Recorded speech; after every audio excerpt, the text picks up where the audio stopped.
I don't wanna love you when I'm faded. আসসালামু আলাইকুম everyone, আপনারা সবাই কেমন আছেন? আশা করছি ভালো আছেন। আমিও খুব ভালো আছি।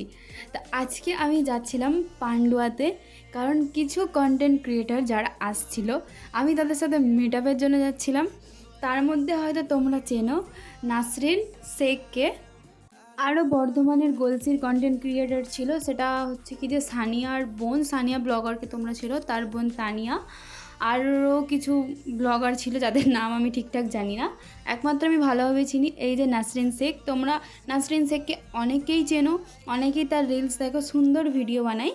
আর নাসরিন শেখকে সাথে মানে আমি সামনে থেকে কোনো রকম কোনো কন্টেন্ট ক্রিয়েটারকে মেসেজ করি না, কিন্তু নাসরিন শেখ খোদ নিজে আমাকে মেসেজ করেছিল ইনস্টাগ্রামে, যে জিনিসটা আমার খুবই ভালো লেগেছিলো, যে আমার থেকেও এত বড় কন্টেন্ট ক্রিয়েটার সে আমাকে মেসেজ করেছে। তারপরে আমরা এই আস্তানার দিকে যাই, কারণ এই আস্তানাতে আমি অনেক দিন আগে গিয়েছিলাম, প্রায় তখন অনেক ছোট, কারণ আমাদের মানে পীর এইসব মানতে নেই, আমরা মানি না, কিন্তু যারা মানে যে যেখানে আছে, আল্লাহ তাআলা যাকে যেখানে রেখেছে। তো এই আস্তানাটা আমার দেখার একটু ইচ্ছা হচ্ছিলো, তো তারপরে আমার মনে পড়ে যে না, আমার তো যাওয়া চলবে না এখন, আমার নিজের কিছু পার্সোনাল সমস্যার জন্যে। তারপর এখান থেকে আমরা ঘুরে যাই পান্ডুয়ার ক্যাফে আড্ডাতে। পান্ডুয়ার ক্যাফে আড্ডাতে তোমরা অনেকেই গেছো, আর ক্যাফে আড্ডাটা দেখে হচ্ছে যে ক্যাফে আড্ডা কেমন। এখানে জায়গাটা খুবই সুন্দর। আমার তো পার্সোনালি ক্যাফে আড্ডা এটা নিয়ে আমি 2-3 বার গেলাম ক্যাফে আড্ডাতে, কারণ গেছি মানে বিকালের দিকে, সন্ধ্যার টাইমে কোনো দিনও যাইনি। আর ওপরটাতে আমি ফার্স্ট টাইমে গেছি, কারণ আমি যত এর আগেও 1-2 বার গেছি, তখন ওপরে বললো না এখন ওপরে যাওয়া হবে না, একদম সন্ধ্যার পরে।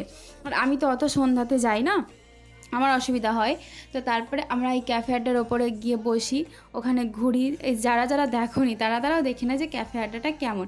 ওখানে সার্ভিস ভালোই দেয়। একটা বাচ্চা পড়ান ছেলে আছে, সে আমাদের সবাইকে জিজ্ঞেস করে ম্যাডাম কিছু লাগবে বাট বাচ্চা পড়ান ছেলেটাকে দেখে আমার পার্সোনালি খুবই ভালো লেগেছে।